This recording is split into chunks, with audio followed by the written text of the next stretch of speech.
சிவன்யா, இன்னைக்கு நான் ரொம்ப சந்தோஷமா இருக்கேன். நான் என் குடும்பத்துக்கு அந்த நாகமணியை கொண்டு வந்து கொடுத்துட்டேன். இனிமே அந்த நாகினி இந்த வீட்டுக்குள்ள அடி எடுத்து வைக்க முடியாது.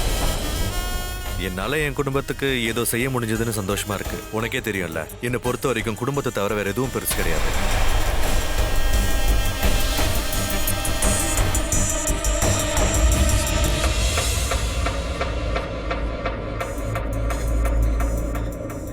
ஆமா கார்த்திக், குடும்பத்தை விட பெரிய விஷயம் வேற எதுவுமே இல்லை. நம்மளோட அம்மா அப்பாக்காக, நம்ம குடும்பத்துக்காக என்ன வேணா செய்யலாம். நான் ஒண்ணு கேட்கட்டுமா? கேளு சிவன்யா. உங்களோட இந்த குடும்பம் இந்த ஊர்லயே ரொம்ப பிரபலமான, ரொம்ப வசதியான குடும்பம் இல்ல? இந்த அளவுக்கு சொத்து சொகம் சேர்த்து வச்சிருக்காங்க அப்படின்னா நிச்சயமா இது பூர்வீக சொத்தா தான் இருக்கணும். ஏன் கார்த்திக், இது அங்கிள் சம்பாதிச்ச சொத்தா இல்லைன்னா உங்க தாத்தா சம்பாதிச்ச சொத்தா? சும்மா சும்மா தெரிஞ்சுக்கலாமே தான் கேட்டேன். இந்த மொத்த ப்ராப்பர்ட்டியும் சம்பாதிச்சது டாட்.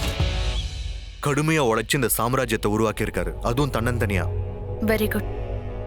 அப்படின்னா இவ்வளவு தூரம் வளர்றதுக்காக அவர் ரொம்ப கடுமையா உழைச்சிருப்பார்ல கார்த்திக். அதனாலதான் இந்த இடத்துல இருக்காரு. பல பேருக்கு வழிகாட்டியா இருப்பார்ல. இதுக்கு முன்னாடி அங்கிள் என்ன செஞ்சுக்கிட்டு இருந்தாரு? அவசியம் தெரிஞ்சுக்கணுமா? நான் உன்கிட்ட எதையும் சொல்ல மாட்டேன். ஏன் இவ்வளவு கேள்வி கேட்கற? சரி போட்டோம், நான் உன் கேள்விக்கு பதில் சொன்னா நீ எனக்கு என்ன தருவ? நீங்க கண்டிப்பா என்கிட்ட எதையோ மறைக்கிறீங்க கார்த்திக். சொல்லுங்க கார்த்திக். நான் எப்ப எதை கேட்டாலும் நீங்க பேச்ச மாத்துறீங்க. அந்த அடையாளத்தை பத்தி கேட்டா தெரியாது அப்படின்றீங்க, கடந்த காலத்தை பத்தி கேட்டா தெரியாதுன்றீங்க.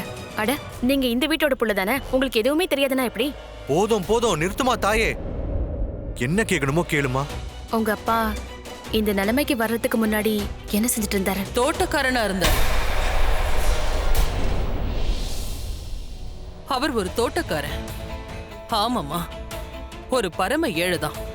ஆனா இன்னைக்கு பாரு, அவரோட நேர்மை, கடுமையான உழைப்புனால இன்னைக்கு இந்த நிலைமையில இருக்காரு. அவருக்கு நிறைய சொத்து இருக்கு. இங்க மட்டும் இல்ல, வெளிநாட்டுலயும் இருக்கு. ஆனா எங்க என்ன இருக்குன்னு எனக்கும் எதுவும் தெரியாது. எனக்கு தெரிஞ்சதெல்லாம் ஒண்ணுதான், அந்த மனுஷன் தனக்குன்னு ஒரு இடத்தை உருவாக்குனாரு. அந்த இடத்துல எங்களோட அழகான குடும்பத்தை உருவாக்குனாரு. எங்க எல்லாரையும் வாழ வச்சாரு. எனக்கு அவர் மேல நிறைய மரியாதை இருக்கு. இப்படி சொல்ல சொல்லி அந்த ஹரிஷ் ஜெயராஜ் தான் சொல்லிருப்பான். கார்த்திக் எங்க இருந்து வந்தான்னு இவங்களுக்கு தெரியாம இருக்குமோ? ஆனா கார்த்திக் மேல நிறைய அன்பு வச்சிருக்காங்களே. அப்படின்னா நான் தேடுற கொலைகாரன், குற்றவாளி ஹரிஷ் ஜெயராஜ் மட்டும்தான். சிவன்யா, நான் உங்ககிட்ட ஒரு நெக்லஸ் கொடுத்தனே, அது எங்கம்மா? மா, இந்தாங்க. இந்தாங்கம்மா. தேங்க்ஸ்.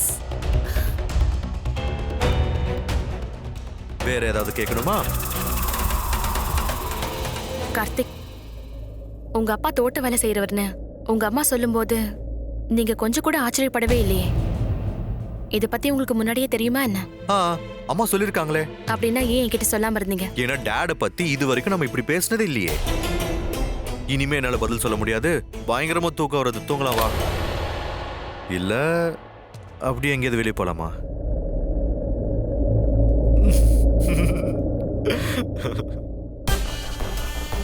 கார்த்திக், நீ எப்படிப்பட்டவன்? நீ யாரு? இன்னைக்கு நீ மறுபடியும் என்கிட்ட உண்மையை மறைச்சிருக்க. என்னால இன்னைக்கு வரைக்கும் உன்னை புரிஞ்சுக்கவே முடியல. ஆனா இன்னைக்கு ஒரு விஷயம் எனக்கு நல்லா புரிஞ்சு போச்சு. நாகமணி அடையிற விஷயத்துல நீ ஹரீஷ்க்கு துணை போயிருக்க.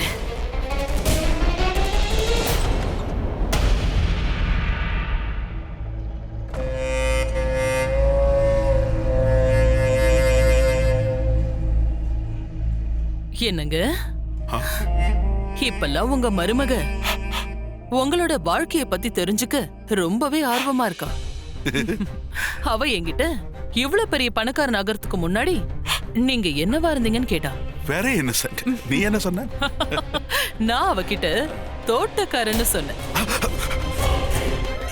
ஏன் சொன்ன? எனக்கு சொன்ன?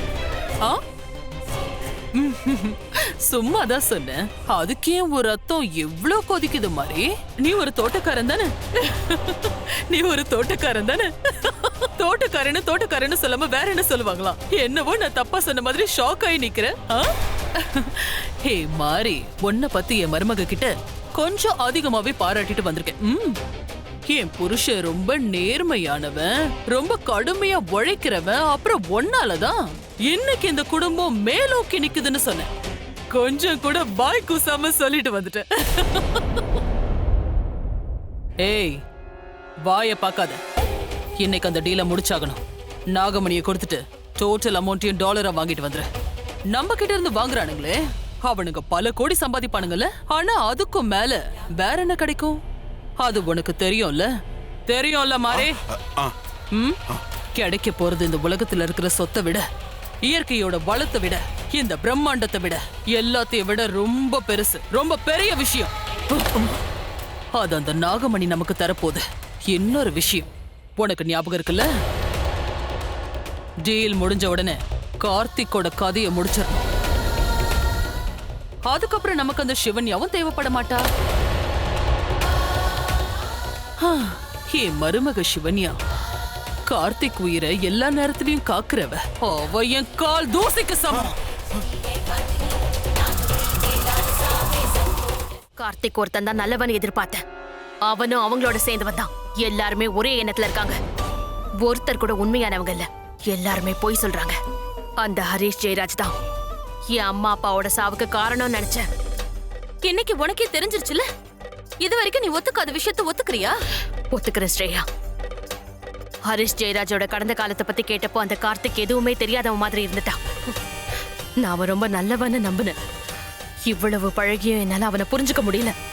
இத பாரு சிவன்யா, நான் இது வரைக்கும் உன்கிட்ட பல தடவை சொல்லிட்டேன். நீதான் நான் சொன்ன எதையும் காதுல போட்டுக்கல. இனி அதை பத்தி பேசி பிரயோஜனம் இல்ல. எல்லாமே கை மீறிடுச்சு. அந்த நாகமணியை அவங்க கிட்ட இருந்து நாம எப்படியாவது எடுத்துட்டு வரணும். இன்னைக்கு ராத்திரி அந்த நாகமணியை அவங்க வெளிநாட்டுக்காரங்களுக்கு விற்க போறாங்க. பிசினஸ் பேசுற அந்த இடத்துக்கு அந்த 5வது கொலைகாரன் நிச்சயம் வருவான். அந்த நாகமணியை கொண்டு வரது நமக்கு முக்கியம். மறைஞ்சிருக்கிற 5வது கொலைகாரனை தெரிஞ்சுக்கிறது முக்கியம். முக்கியம்தான் ஸ்ரேயா. ஆனா அவங்க அந்த கல்லை எங்க விற்க போறாங்கன்னு யாருக்கு தெரியும்? அந்த விஷயத்தை நீதான் கண்டுபிடிச்சாகணும் சிவன்யா. செய்றேன் ஸ்ரேயா. அந்த உண்மையை கண்டுபிடிக்கிறேன்.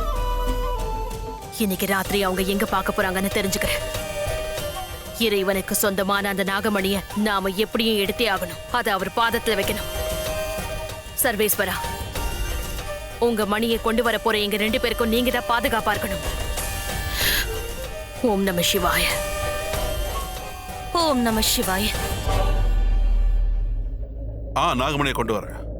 பணம் ரெடியா இருக்குல்ல? எங்க வரணும்? ஸ்டார் ஹோட்டல் கான்ஃபரன்ஸ் ரூம்லயா? ஓகே ஓகே, அட்ரஸ் சொல்லுங்க.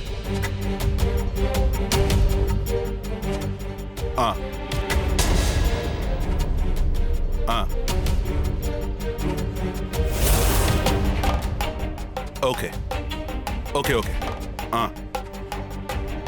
சரி. அந்த மணியை உங்ககிட்ட இருந்து எப்படி வாங்கணும்னு எனக்கு தெரியும். ஸ்ரேயாவுக்கு இந்த விஷயத்த சொல்லி ஆகணும். இன்னும் ½ an hourல இவன் ஸ்டார் ஹோட்டல் கான்ஃபரன்ஸ்க்கு போயிடுவான். இவனுக்கு முன்னாடி நாங்க அங்க இருக்கணும். அந்த மகேஸ்வரனுக்கு சொந்தமானத நீ விற்க போறியா?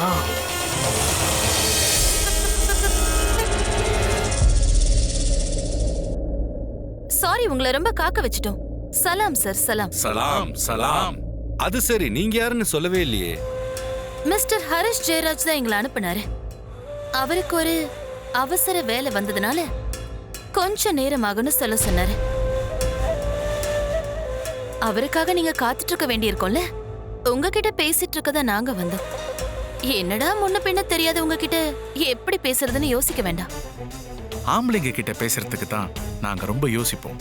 பொம்பளைங்க கிட்ட பேசுறதுக்கு நாங்க எதுக்காக யோசிக்கணும்? தாராளமா பேசலாம். உங்களுக்கு என்ன வேணும்? சாப்பிடுறதுக்கு என்ன வேணும்னு சொல்லுங்க. ஒரு 10 நிமிஷத்துல கொண்டு வந்து கொடுத்துடுறோம். ஹாட்டா கூலா எது வேணும்னாலும் கேளுங்க. காத்திருந்து போர் அடிச்சு போயிருக்கோம்ல. எங்க கையால நீங்க எதை வாங்கி சாப்பிட்டாலும் அடுத்த நிமிஷமே சொர்க்கம் தான்.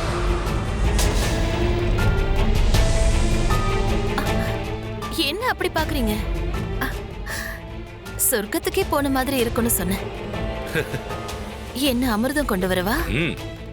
அமிர்தம் இல்ல, உங்க கையால நீங்க விஷத்தை கொடுத்தா கூட சரி. நாங்க சந்தோஷமா சாப்பிடுவோம். சரியா சொன்ன. அப்ப அதையே கொடுத்துருவோம்.